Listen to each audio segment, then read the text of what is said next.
আসসালামু আলাইকুম দর্শকবৃন্দ। আজকে আমরা আপনাদের সাথে আলোচনা করতে চাচ্ছি 1 থেকে 5 বছর বয়স বাচ্চাদের কনস্টিপেশন বা কোষ্ঠকাঠিন্য। 1 থেকে 5 বছরের বাচ্চাদের কোষ্ঠকাঠিন্যটা অনেক কমন। বেশিরভাগ ক্ষেত্রে আমরা এটাকে অনেক সময় ওভারলুক করি এবং যখন এটা আস্তে আস্তে খুব সিভিয়ার আকার ধারণ করে তখন আমরা ডাক্তারদের শরণাপন্ন হই। কিন্তু আসলে এটা খুব ইনিশিয়াল অবস্থাতেই ডাক্তারদের কাছে যাওয়া উচিত, ডাক্তারের পরামর্শ নেওয়া উচিত।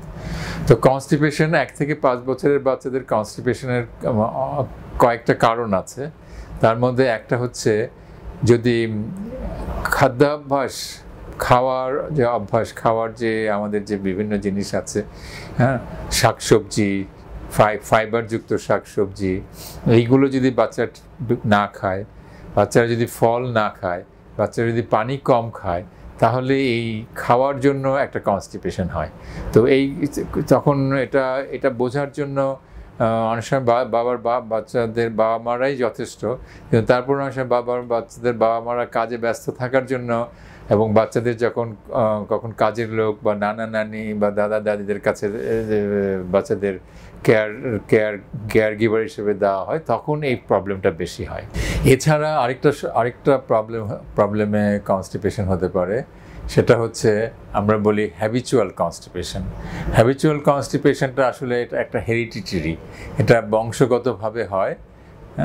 এটা ওই বাচ্চাদের বিভিন্ন বংশের বিভিন্ন আগেকার বাবা দাদা নানা নানি মামা কাকা চাচা এদের মধ্যে এটা থাকে বংশগত। তো এই হ্যাবিচুয়াল কনস্টিপেশনটা চিকিৎসার জন্য ডাক্তারের শরণাপন্ন হওয়া উচিত। তো সবচেয়ে যেটা মারাত্মক সমস্যা হয়ে কনস্টিপেশন হয় বাচ্চাদের, সেটা হচ্ছে অ্যানাল ফিশার। বাচ্চাদের এই যেটা বললাম, খাদ্যাভ্যাস এবং এই হ্যাবিচুয়াল কনস্টিপেশন, এই দুটার জন্যই বাচ্চাদের যখন পায়খানা কষা হয়ে যায়, পায়খানা হার্ড হয়ে যায়, স্টুল যখন হার্ড হয়ে যায় তখন এবং 1 দিন 2 দিন পর বাচ্চারা পায়খানা করে, তখন পায়খানাটা হার্ড হয়ে গেলে তখন জোর করে যখন চাপ দিয়ে যখন ওই শক্ত পায়খানাটা বের করতে চায়, তখন পায়খানার রাস্তার একটা অংশ চিড়ে যায়, ফেটে যায় এবং তখন সেখানে খুবই পেইন অনুভব করে। বাচ্চারা পায়খানা করার সময় খুব পেইন অনুভব করে, সেই পেইনের জন্য ও আরও পায়খানা করতে চায় না। এই কন্ডিশনটাকে বলে অ্যানাল ফিশার। এবং এখানে অনেক সময় দেখা যায় যে পায়খানার গায়ে কিছু লাল রক্তের মতো দাগ থাকে, সেটা দেখে বোঝা যায় যে এটা অ্যানাল ফিশার কিনা।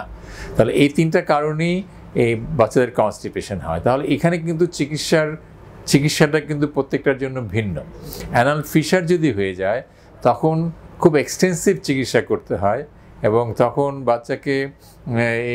এখানে বলে শেষ করা যাবে না।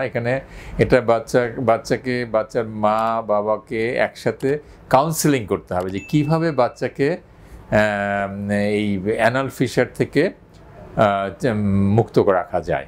বাচ্চাকে এখানে টাইম টেবিল এবং টয়লেট ট্রেনিং বলি আমরা, টয়লেট ট্রেনিং দিতে হবে এবং কিছু ওষুধ দিতে হবে।